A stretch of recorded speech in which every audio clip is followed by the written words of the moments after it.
ایاک نعبد و ایاک نستعین۔ تعریف کرنے کے بعد اے اللہ ان ساری چیزوں کے ہوتے ہوئے حق تو یہ ہے کہ عبادت بھی تیری ہوگی، دعا بھی تجھ سے کی جائے۔ اے اللہ ہم صرف تیری ہی عبادت کرتے ہیں اور کرتے رہیں گے، تجھی سے مدد مانگتے ہیں اور تجھی سے مانگتے رہیں گے، کیونکہ یہ مضارع کا صیغہ ہے جو کنٹینیوشن ہے۔ پریزنٹ ٹینس اور فیوچر ٹینس عربی میں ایک ہی ہوتا ہے، ہمارے تو تین ہوتے ہیں نا اردو میں اور انگلش میں، پاسٹ، پریزنٹ اور فیوچر۔ عربی میں فیوچر اور پریزنٹ کے لیے ایک ہی صیغہ استعمال ہوتا ہے، وہ یہاں پہ استعمال ہوتا ہے، ایاک نعبد و ایاک نستعین۔ اور اگر اس کو دعائیہ بنائیں گے جس طرح کہ اعلیٰ حضرت نے ترجمہ کیا ہے، حمزہ بریلوی صاحب نے، انہوں نے بہت زبردست ترجمہ کیا۔ انہوں نے کہا اے اللہ ہم صرف تیری ہی عبادت کریں اور صرف تجھی سے مدد چاہیں۔ یہ لادہ بات ہے کہ وہ خود اور ان کے ماننے والے غیر اللہ سے بھی مانگتے رہے ہیں، ترجمہ ٹھیک کیا ہے۔ اسی لیے میں کہتا ہوں قرآن میں کوئی چیز نہیں داخل ہو سکتی، قرآن کا ترجمہ فٹ ہے، آپ کسی کا اٹھا کے دیکھیں، ترجمہ سب نے ٹھیک کیا۔ اچھا عبادت میں تو دعا بھی شامل ہے، جامعہ ترمذی میں حدیث ہے، سنن نسائی میں حدیث ہے، ابن ماجہ میں الدعاء والعبادہ، دعا عبادت ہے۔ تو جب دعا عبادت ہے تو ایاک نعبد میں دعا شامل تھی، یہ پھر ایاک نستعین کیوں آیا؟ اس لیے کہ سب سے سینسٹیو ایشو ہی دعا کا ہے، غیر اللہ کو مدد کے لیے پکارنے کا۔ تو اللہ تعالیٰ نے اس کو اسپیسیفکلی بیان کیا، اس کے باوجود امت کی اکثریت غیر اللہ سے مدد مانگ رہی ہے۔ ایک تو ہے ظاہری اسباب، وہ تو آپ مانگیں، قرآن میں حکم ہے وَتَعَاوَنُوا عَلَى الْبِرِّ وَالتَّقْوَى وَلَا تَعَاوَنُوا عَلَى الْإِثْمِ وَالْعُدْوَانِ، یہ تو بالکل ٹھیک ہے۔ وہ ایک مفتی صاحب جو کیو ٹی وی پہ بیٹھے ہوئے ہیں لوگوں کے عقیدے خراب کرنے کے لیے، وہ کہتے ہیں جی اب پھر ہم امی سے روٹی نہ مانگے جا کے۔ بھائی امی سے روٹی وہ مانگتا ہے جس کی امی گھر موجود ہوتی ہے، جس کی امی قبرستان میں آرام فرما ہوتی ہے۔ اگر وہ امی سے روٹی مانگ رہا ہو تو اسے کیا کہا جاتا ہے؟ پاگل یا مجذوب، تھوڑے سوفسٹیکیٹڈ ورڈ، مجذوب یا پاگل۔ تو یہ پاگلوں سے آپ گفتگو کر رہے ہیں، یہ دھوکہ دے رہے ہیں۔ وہ کہتے ہیں کوئی دریا میں ڈوب رہا ہو تو اللہ کو پکارے گا، یا جو وہاں پہ کنارے پہ لوگ موجود ہیں ان کو پکارے گا؟ بھئی یہ تو ساری اسباب ہے۔ تو سر وہ اس وقت شیخ عبدالقادر جیلانی کو بھی پکار کے دیکھ لیں، اگر اس کو ہے کہ وہ بچا لیں گے، کیونکہ اللہ نے دنیا کو اسباب کے ساتھ جوڑا ہوا ہے۔ ان کو اگر اپنے بزرگوں پہ اتنا مان ہے تو یہ پھر دریا میں چھلانگ مارے نا، پکارے بزرگوں کو۔ ظاہری اسباب میں آپ نے اڈاپٹ کرنے کا حکم ہے۔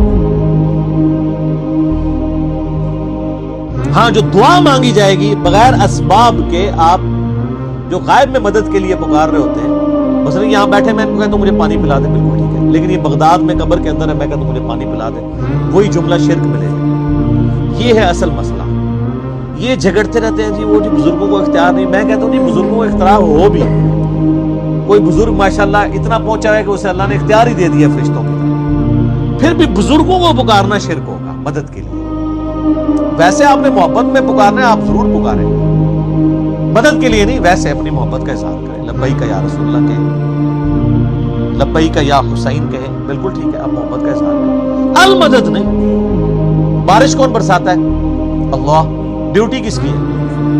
تو بارش فرشتوں سے مانگی جائے گی یا اللہ سے؟ اچھا اگر کوئی فرشتوں سے مانگ لے کہ یار خیر اللہ نے ڈیوٹی لگائی ہے، سر وہ مشرک ہو جائے گا، اور یہ قرآن میں لکھا ہوا ہے۔ آپ پارہ نمبر 20 کھول لیں اگر کسی کو توفیق ہو۔ میں نے کئی بار سنا ہے، میں ایک جگہ بیٹھا ہوا تھا، وہاں پہ ایک شیعہ ذاکر بھی تھے، اب مجھے 2-3 دن پہلے، شیعہ عالم تھے بلکہ ذاکر نہیں تھے، 2-3 دن پہلے پتہ چلا ہے وہ فوت بھی ہو گئے، بہت علمی آدمی تھے، اللہ تعالیٰ ان کی مغفرت کرے۔ تو وہ ان کے ساتھی بیٹھے تھے، وہ کہتے ہیں جی ٹھیک ہے ہم یا علی مدد نہیں کہنا چاہیے، لیکن جو یا علی مدد کہتا ہے آپ اسے کیوں کہتے ہیں وہ شرک کر رہا ہے؟ میں نے کہا اس لیے قرآن میں لکھا ہے۔ تو میں نے یہ آیت سورہ النمل کی آیت نمبر 62 پارہ نمبر 20 کے آغاز میں، اَمَّن يُجِيبُ الْمُضْطَرَّ إِذَا دَعَاهُ وَيَكْشِفُ السُّوءَ وَيَجْعَلُكُمْ خُلَفَاءَ الْأَرْضِ أَإِلَٰهٌ مَّعَ اللَّهِ، بھلا بتاؤ تو کون ہے جو مصیبت میں گھرے ہوئے شخص کی فریاد کو سنتا ہے اور اس کی تکلیف اس سے دور کرتا ہے، اور تمہیں اپنے ماں باپ کے مرنے کے بعد خلیفہ کرتا ہے اس زمین پر۔ أَإِلَٰهٌ مَّعَ اللَّهِ، کیا اللہ کے ساتھ کوئی اور الہ بھی ہے جس کی یہ کوالٹی ہو؟ قلیلا ما تذکرون، بڑے کم لوگ ہی نصیحت پکڑتے ہیں۔ تو میں نے کہا اللہ تعالیٰ کہہ رہا ہے کہ جس کے بارے میں تمہارا یہ عقیدہ ہے نا کہ وہ مصیبت اور پریشانی میں تمہارا مشکل کشا ہے، تو گویا الہ ہے وہ۔ اور سب سے پہلے تو مولا علی ان کے گریبان پکڑیں گے جنہوں نے مولا علی کے بارے میں عقیدہ گھڑ دیا۔ مولا علی بھی اپنی نمازوں میں اللہ کو پکارتے تھے، مولا علی کا ماننے والا بھی ہوگا جو اللہ کو پکارے۔ پھر بڑے بڑے دھوکے ہیں جی، وہ کہتے ہیں جی وہ جی غیر اللہ سے مدد کہتے ہیں حرام ہے۔ وہ کون کہتا ہے غیر اللہ سے مدد حرام ہے؟ آپ یہودی سے بھی مدد لیں، بخاری مسلم میں حدیث ہے نبی علیہ السلام جب فوت ہوئے آپ کی زرہ ایک یہودی کے پاس گروی رکھی ہوئی تھی، لیکن جو سامنے موجود نہیں اس سے تو نہیں آپ اسباب کے طور پر مدد لے سکتے۔ مجھے قرآن میں غیر اللہ سے مدد کہا ہے، کدھر ہے جی؟ وہ کہتے ہیں مستعینوا بالصبر والصلاۃ، نماز اور صبر سے اللہ کی مدد چاہو۔ تو مدد تو اللہ کی چاہ رہے ہیں، یا یہ کہہ رہے ہیں کہ المدد یا نماز میری مشکل کشا، المدد یا صبر مشکل کشا۔ آگے نہیں پڑھتے ان اللہ مع الصابرین، صبر کرنے والوں کے ساتھ اللہ ہوگا۔ وہ کہتے ہیں حضرت عیسیٰ علیہ السلام نے کہا تھا من انصاری اللہ، کون ہے جو اللہ کے لیے میرا مشکل کشا بنے؟ تو ظاہری اسباب میں ہمارے نبی علیہ السلام کے بھی صحابہ آپ کے جو ساتھی تھے وہ آپ کے اسباب میں آپ کے مشکل کشا تھے، لیکن وہ والا مشکل کشا نہیں کہ جو آپ وہ سمجھ رہے ہیں۔ ورنہ اگر نبی کا مشکل کشا صحابہ اکرام تھے تو پھر تو ان کا مرتبہ اوپر ہو گیا۔ تو وہ صرف صحابہ مشکل کشا نہیں تھے، وہ یہودی جس نے نبی علیہ السلام کی زرہ گروی رکھ کے آپ کو کچھ دیا تھا وہ بھی مشکل کشا ہے۔ اور سب سے بڑا مشکل کشا سورج ہے۔ سورج اگر ختم ہو جائے تو زمین پہ نہ نباتات اپنا اٹھ سکتی ہیں، نہ حیوانات ان نباتات کو کھائیں گے، سب کچھ ختم ہو جائے گا۔ دنیا میں ہواؤں کا چلنا، موسموں کا بدلنا، یہ سب کچھ سورج کی وجہ سے ہے۔ کوئی کہتا ہے المدد یا سورج، کسی کے ذہن میں یہ وہم بھی آتا ہے کہ سورج مشکل کشا ہے، حالانکہ آپ کے بزرگ تو کچھ بھی نہیں کر سکتے جو کچھ سورج کر رہا ہے، اور سورج کو موت بھی نہیں ہے، یہ آپ کے بابے مر چکے ہیں۔ تو کہیں نا المدد یا سورج، کہیں گے نہیں جی سورج کا کیا کمال ہے، وہ تو اللہ نے اس کی ڈیوٹی لگائی ہوئی ہے، تو ہم اس کو کیوں پکارے، ہم اللہ کو کیوں نہ پکارے؟ تو بابوں کی بھی اگر ڈیوٹی لگی ہوئی ہے تو بابوں کو نہ پکارو، ویسے ڈیوٹی کو نہیں لگی ہوئی۔ اگر لگی بھی ہو for the sake of argument, تمہاری جعلی جو دلائل ہیں اس پہ ایگری کرتے ہوئے، پھر بھی ان کو نہیں آپ پکارو، شرک ہو جائے اور ناقابل معافی جرم ہو۔ یہ اتنے سارے انہوں نے دھوکے دیے ہوئے ہیں، اور زیادہ تر ظاہری اسباب کے ذریعے دے رہے ہوتے ہیں۔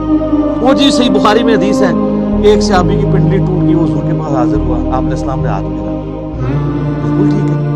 لیکن آج اگر کسی کی پنڈلی ٹوٹے گی تو نبی علیہ السلام تو دنیا میں موجود نہیں ہے،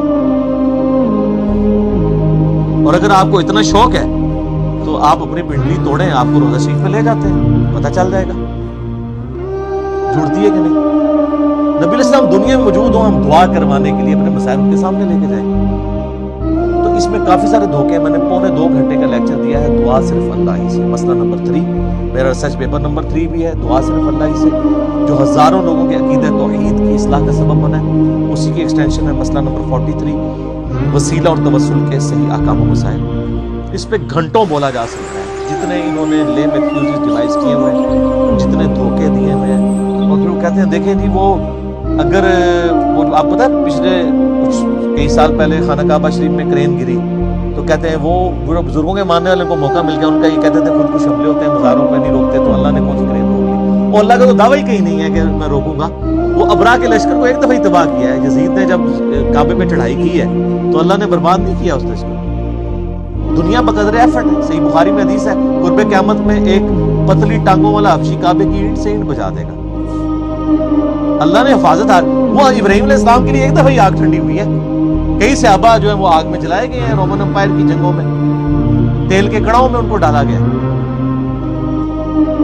لیکن آپ کا دعویٰ ہے کہ آپ کے بزرگ سب کچھ کر سکتے ہیں، ہم کہتے ہیں پاکستان کی بجلی پوری کر دیں۔ اچھا یہ بزرگ جب بیمار ہوتے ہیں، یہ تو آغا خان میں اور شفا انٹرنیشنل میں جاتے ہیں، آپ بیمار ہوتے ہیں آپ کو اٹھا کے مزار پہ لے جاتے ہیں۔ آمدہ کوئی بزرگ بیمار ہو چیخیں بھی مارتا رہے، اس کو کہ نہیں سر دسو جانا کیڑے مزار تھے، اسپتال نہیں تو کرنا۔ دنیا کے مہنگے ترین ہاسپٹلز میں یہ علاج کرواتے ہیں، آپ کو کہانیاں کرائیں گے کہ ہمارے پاس لے کے آؤ ہم بائی پاس کریں گے۔ کوئی دنیا کا بزرگ جو ہے وہ مجھے ختنہ کر کے بتائے، بائی پاس تو بہت بڑی چیز ہے، بلیڈ مارے بغیر، کیونکہ بائی پاس تو بغیر بلیڈ کے کرتے ہیں نا، سب جھوٹ، فراڈ، اور صحیح ہو رہا ہے آپ کے ساتھ، کیونکہ آپ نے دین بھی ان لوگوں کے حوالے کیا ہوا، تو دیکھیں پھر آپ کے ساتھ کیا کر رہے ہیں۔